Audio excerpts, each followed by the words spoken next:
நானும் உங்களை கடும்படியா பிடிச்சுக்கிட்டு இருக்கேன். எனக்கு ஒரு முடிவு தெரியல.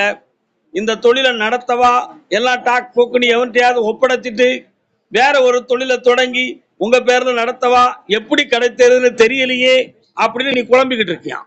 உண்மைதானே? கால் வந்துட்டு வா. உன் பொண்டாட்டிய போய் பார்த்தேன். அவா சொன்னான், நமக்கு சொந்த சாமி தான், சோதனை நமக்கு தாங்க முடியல, என்ன செய்யறது, போயிட்டு வாங்க, நான் நல்லா ஆன பிறகு வாரேன் அப்படின்னு ஒரு வார்த்தையை சொல்லிட்டான். இன்னொருத்தன கால் வந்துட்டு வா.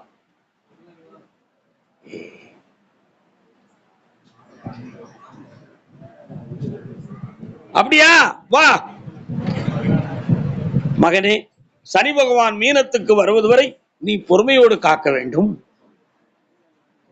சனி பகவான் மீனத்துக்கு குடியேறும் வரை நீ பொறுமையோடு இருக்க வேண்டும். எல்லா சோதனைகளையும் நான் தான்